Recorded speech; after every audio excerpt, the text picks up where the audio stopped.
So remember when we logically dissected pedophilia by throwing our preconceived notions out the window and focusing on relatively unbiased interpretations? I'd like to do the same thing with necrophilia, because functionally, having sex with a dead body isn't much different to sticking your dick in a hollowed out watermelon or whatever the fruit fuckers do, aside from the dry mustiness involved. Corpses are objects. A dead girl and a blow-up doll have the same inability to say no. They were people, now they're not. The UK didn't make necrophilia illegal until 2003, which is amazing. In America, there's no federal law, but every state either considers it a felony or some type of misdemeanor. Colorado and Pennsylvania have the laxest laws, in case you're thinking of somewhere to move.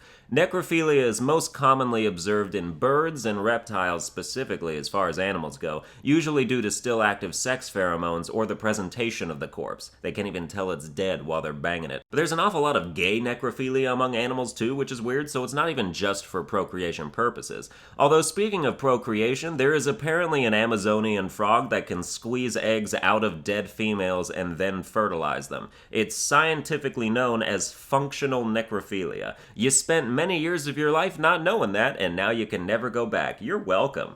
So why do people commit necrophilia? Well, during an 80s case study, of the 122 cases of necrophilia examined, it was found that 68% of offenders were motivated by the idea of someone who wouldn't resist or reject them.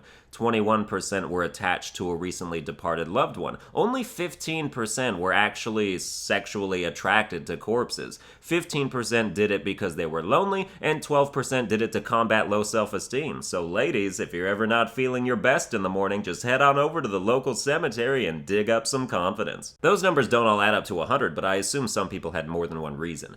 Another stat that I find particularly interesting is that only 11% of the necrophiliacs were actually psychotic. Half of them had a personality disorder, but only 1 in 10 were legitimate psychopaths, which really goes against the grain of what you expect and proves once again that human nature is never that dreadfully simple. Apparently necrophiliacs are also called necrophiles, or maybe necrophile is in fact the only correct term, but I always heard it as necrophiliac, and it might be that that word is specifically meant for the psychotic ones.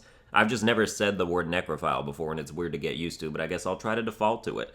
So we know now that, similar to pedophiles, there are many different kinds of necrophiles, ranging from the violent psychopaths to the non-offending people who merely fantasize without acting. And given the existence of the latter category, that brings me to my second question to pose to you all, which is, why is necrophilia wrong, and are there any instances where it isn't? Most cultures agree on the defilement of the dead as extremely disrespectful, not only to the memory of the person it once was, but as a passive act of emotional violence against the corpse's surviving loved ones. I mean, if I had a wife and she died and I learned someone had sex with her body, I would probably justifiably want to kill them.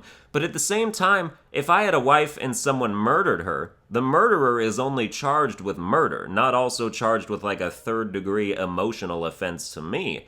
So the idea of it being a crime to inadvertently inflict passive emotional suffering onto a third party by virtue of their relationship to your actual victim, let's say, is pretty inconsistent across different laws. It's definitely grounds for a lawsuit. I'm sure I could sue the guy who has sex with my dead wife and easily get an emotional damages claim passed through the court, but he hasn't really committed a crime against me. Just like it wouldn't be a crime if he slept with my wife while she was alive, and I'd be just as hurt by that probably. So in that sense, necrophilia is wrong in the same way that sleeping with a married person is wrong.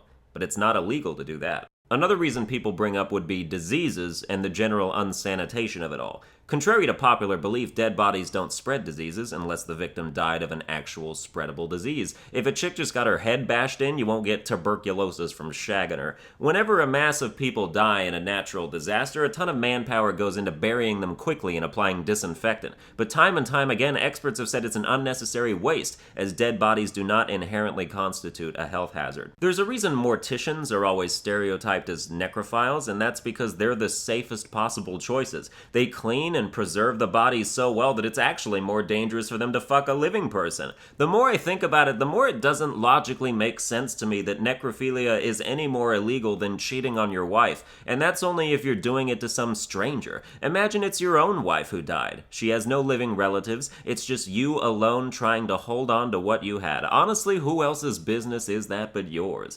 Especially if before she died she wrote you a note like, please keep fucking me until it starts getting gross. That'd be a great category of a will. I leave all my earthly possessions, including my dead pussy, to my husband. May he get in there before the maggots do.